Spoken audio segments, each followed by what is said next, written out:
اللہ الرحمن الرحیم۔ السلام علیکم ورحمۃ اللہ وبرکاتہ۔ آج ہم لے کر آئے ہیں آپ کے لیے کل کا بقایا دوسرا حصہ۔ ایک دن پھر مجھے مریض کے طور پر ہسپتال میں شریک کروا دیا گیا۔ وہاں مجھے کسی بھی طرح سے مدد مہیا نہیں کی گئی اور مجھے زیادہ سے زیادہ منشیات اور شراب نوشی کے عادی لوگوں کی بھیڑ میں شامل کر دیا گیا، جہاں ان کا ہر طرح سے علاج کیا جاتا۔ اس کے بعد رفتہ رفتہ دوبارہ یہ بات واضح ہونے لگی کہ اسلام ہی سچا مذہب ہے۔ اب میں دوبارہ ایک عقل مند انسان بن گئی ہوں اور اسلام کی واضح حقیقت مجھ پر ایک بار پھر نمایاں ہونے لگی۔ اس وقت تک ایمن نامی صرف ایک ہی ایسی دوست تھی جو یہ بات اچھی طرح سے جانتی تھی کہ میں اسلام میں واپس لوٹنا چاہتی ہوں، اور اس سلسلے میں اس نے میری بھرپور مدد کی۔ میں نے فیصلہ کیا کہ میں مسلمانوں سے رابطہ قائم کرنے کی کوشش کروں گی۔ تاہم میں نے قریبی مسجد میں فون کیا، لیکن اس مسجد کے لوگوں نے میری کوئی مدد نہیں کی اور انہوں نے ہنس کر فون رکھ دیا۔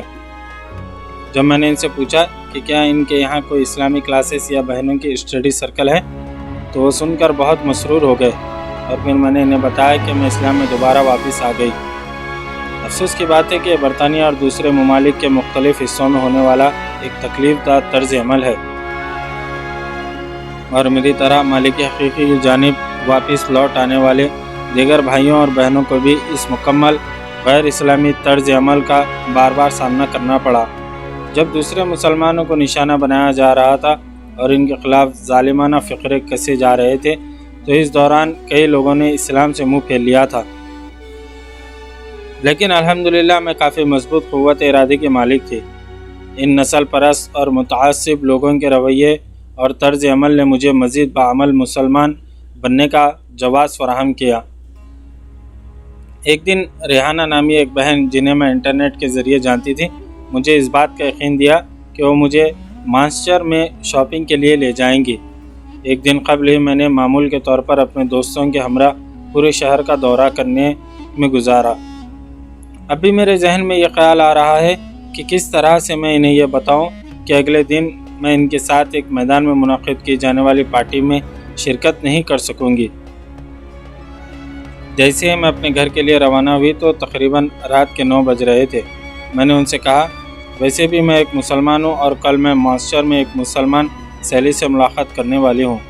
تو وہ میری یہ بات سن کر چونک سی گئی۔ ان تمام نے، لیکن ایمن اور اسد نامی ایک لڑکا جنہوں نے میری مدد کی تھی، اس بارے میں مجھ سے بات کرنے کی بہت کوشش کی، لیکن مجھے پتا تھا کہ مجھے کیا کرنا ہے۔ اگلے دن میں نے اپنے بیگ میں اسکارف ڈال دیا اور مانچسٹر کی جانب روانہ ہو گئی۔ مانچسٹر اسٹیشن پہنچنے کے بعد میں ضرورت سے فارغ ہونے کے لیے چلی گئی اور واپس آ کر کافی دیر تک انتظار کرتی رہی، لیکن آس پاس کوئی بھی اپنے سر پر اسکارف باندھے نظر نہیں آیا۔ مجھے کافی حیرت اور ناقابل یقین حد تک اعتماد کا احساس ہوا۔ میں صرف ایک قدم ہی چلی کہ مجھے مصروف ترین ریسٹوران سے کوئی باہر آتا ہوا نظر آیا۔ وہ بہن ریحانہ ہی تھی۔ میں نے عملی طور پر شاپنگ سینٹر کو چھوڑ دیا اور بہن ریحانہ سے جا ملی۔ بہن ریحانہ واقعی ایک دوستانہ ماحول رکھتی تھی۔ ہم تھوڑی دیر تک دکانوں کے ارد گرد گھومتے رہے، لیکن پھر انہوں نے مجھ سے پوچھا کہ کیا تم مدینہ ہال آنا پسند کرو گے؟ اس ہال میں مسلم طلباء کے لیے ایک ہاسٹل قائم کیا گیا ہے، اور اس کے علاوہ وہاں یونیورسٹی آف اسلامک سوسائٹی کے دفاتر بھی واقع ہیں۔ اس دن بہنوں کا ایک پورا بینچ بھی سیر و تفریح کے لیے وہاں آیا ہوا تھا۔ مجھے ایسا لگا جیسے میں اپنے گھر واپس آ گئی ہوں۔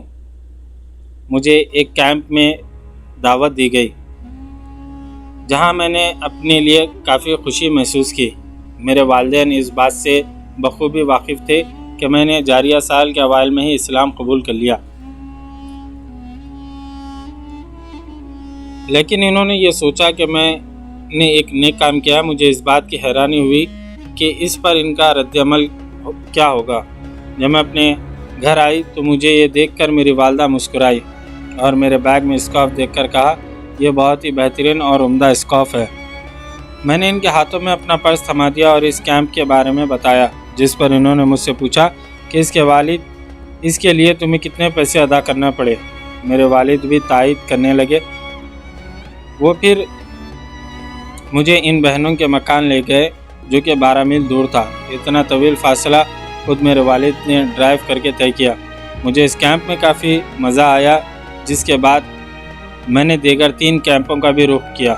کچھ دیر کے لیے میں ایک اسلامی خانگی اسکول بھی گئی اور وہاں میں نے اپنے دوستوں سے ملاقات بھی کی۔ میرے والدین نے میری کتابوں اور اسکول یونیفارم کی قیمت ادا کی اور ان کی اس اسکول کی ہیڈ مس محمد سے اچھی جان پہچان بھی ہو گئی تھی۔ بدقسمتی سے اسکول کافی دور واقع تھا، اس لیے میں نے اسکول جانا بند کر دیا، لیکن میں نے اب تک بھی اپنے اسکول کے بعض دوستوں سے رابطہ قائم کیا ہوا ہے۔ اس دن کے بعد سے میں پورا وقت حجاب پہنی رہی اور مدینہ ہال پہنچ کر پڑھنے، لکھنے اور اچھی طرح سے عربی تلفظ ادا کرنے کی کوشش کرتی رہی۔ میں نے خود کو جو کچھ بھی سکھایا اس کی ایک ماہر اور قابل استاد سے جانچ پڑتال کروائی۔ میں ایک مسلمان ہوں، لیکن میں نہ تو دوسرے لوگوں کی جزا و سزا کا فیصلہ کر سکتی ہوں اور نہ ہی میں لوگوں کو یہ بتا سکتی ہوں کہ انہیں کیا کرنا چاہیے اور کیا نہیں۔ حالانکہ بعض دوسرے مسلمانوں نے میرے ساتھ کافی برا سلوک اور برا برتاؤ کیا، لیکن مجھے اس بات کا احساس ہو گیا کہ اسلام واقعی ایک مکمل اور سچا مذہب ہے، نہ کہ مسلمان۔ میرے ارکان خاندان نے دیگر کئی مسلمان والدین کے مقابلے میں اسلام کا تعارف کرنے اور اسلامی تعلیمات کی پیروی کرنے میں میری کافی حوصلہ افزائی کی۔ الحمدللہ میرے دوستوں کے حق میں کئی ایسے غیر مسلم دوست بھی شامل ہیں جو انتہائی ہمدردانہ مزاج رکھتے ہیں۔ میں کسی خاص فرقے یا اسکول سے تعلق نہیں رکھتی، لیکن میں نے ہمیشہ قرآن و سنت اور ایسے علماء جن کا دائرہ علم وسیع تر ہے، ان کے نقش قدم پر عمل کیا۔ میں نے یہ دریافت کیا کہ کئی ایسے بے شمار مسلمانوں نے جنہوں میرے رنگ و نسل اور قومیت کے احساس پر مجھے قبول نہیں کیا، لیکن یہ صرف اور صرف اسلام سے ثقافتی لا علمی یا عدم واقفیت نہیں ہے۔ میں ایسے لوگوں کو یہ یاد دلانا چاہتی ہوں کہ اسلام ہر بنی نوع انسان کے لیے ہے۔ ہم بحیثیت مسلمان پیدا ہوتے ہیں، لیکن اگر وہ لیبل استعمال کرنا چاہتے ہیں تو تمام نبیوں اور ان کے پیروکاروں کو بھی بنیادی طور پر خود کو بہر صورت بدلنا پڑتا ہے۔ مجھے کوئی بھی چیز مذہب اسلام سے دور نہیں کر سکتی۔ ایک مسلمان ہو کر مجھے کافی دل خوشی ہوئی، اور حالانکہ میں صحیح نہیں ہوں، لیکن میں حقیقت میں اس پر کام کر رہی ہوں۔ آئندہ مستقبل میں اس سے مجھے اسلام کے احکام پر عمل کرنا کافی آسان ہو جائے گا اور عملی طور پر لطف آئے گا۔ اسلام میں خواتین کے لیے ان کے اپنے حقوق دیے گئے ہیں۔ دیگر افراد کی طرح خواتین کی بھی اپنی قدر و منزلت ہے۔ اگر ایک عورت صاحب جائیداد ہے تو یہ جائیداد مکمل طور پر اس کی اپنی ہے اور اس جائیداد پر صرف اور صرف اسی کا حق ہے، لیکن اگر ایک مرد صاحب جائیداد ہے تو یہ جائیداد اس کی بیوی اور اس کے بچوں کے لیے بھی ہے۔ امریکہ اور یورپ میں مسلمان خواتین کو اپنے ووٹ کا استعمال کرنے اور جائیداد و مال و اسباب پر اپنا ترکہ پانے اور اپنے فیصلے خود لینے کا پورا حق حاصل ہے، جبکہ بعض یورپی ممالک میں 1970 اور 80 تک بھی خواتین کو اپنے ووٹ کا استعمال کرنے کا حق حاصل نہیں تھا۔ بچے کی ولادت اور مادریت کو اسلام میں لعنت نہیں بھیجی گئی، بلکہ انہیں کئی انعام و اکرام سے نوازا گیا۔ اگر ایک عورت بچے کی ولادت کے دوران مر جاتی ہے تو اسے شہید کا مرتبہ حاصل ہوتا ہے۔ بہرحال میری یہ کہانی دوسرے لوگوں کو، حتیٰ کہ بوڑھے اور جوان دونوں ہی کو ضرور متاثر کرے گی۔ جزاک اللہ خیر۔